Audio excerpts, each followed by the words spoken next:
I love you, Allah. Feelings of worthlessness from a worldly, from a dunyawi perspective. Every time I take an exam, I fail. Every time I try to do a business, it goes bankrupt. I just have no luck in this life. What's wrong? Maybe Allah doesn't like me. So we have 3 verses now about worthlessness of this dunya. This is material worthlessness. This also happens when you're struggling with depression, when you're battling anxiety. You get feelings of lacking confidence in this dunya. So Allah subhanahu wa ta'ala says, أَلَمْ يَجِدْكَ يَتِيمًا فَآوَى وَوَجَدَكَ ضَالًّا فَهَدَى وَوَجَدَكَ عَائِلًا فَأَغْنَى. 3 rhetorical questions.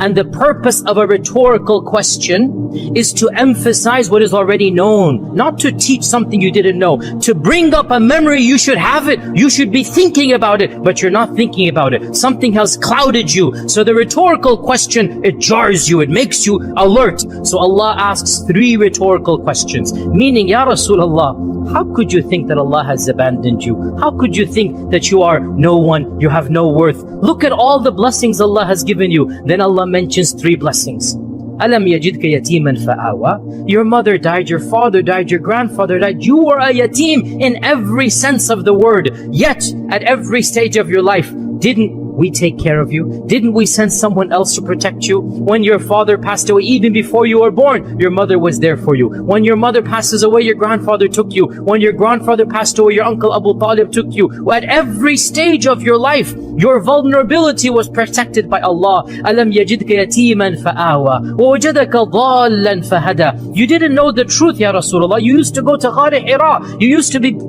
praying to Allah to guide you. You didn't know how to worship Allah. You didn't know the details of Iman, the details of the Quran. And so Allah subhanahu wa ta'ala guided you. You were not upon the guidance. You didn't know the guidance. Allah Azza wa Jal guided you. وَوَجَدَكَ ضَالًّا فَهَدَى وَوَجَدَكَ عَائِلًا فَأَغْنَى. And we found you didn't have any money, Ya Rasulullah. You didn't have anything. You were poor. Your parents did not leave you a fortune. But now we gifted you. Our scholars say, Aghna here is Khadija and the wealth of Khadija.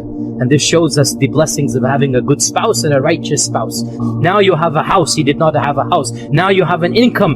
And Allah Azza wa Jal has given you enough that you can live a comfortable life. Meaning, what is the purpose of these 3 verses, dear brothers and sisters?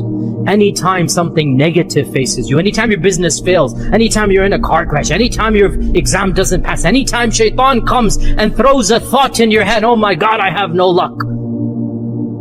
Realize there are always positives in your life that you're overlooking at that stage. Shaitan has caused you to neglect some of the biggest blessings that Allah has given you, and you concentrate on the negative rather than the positive.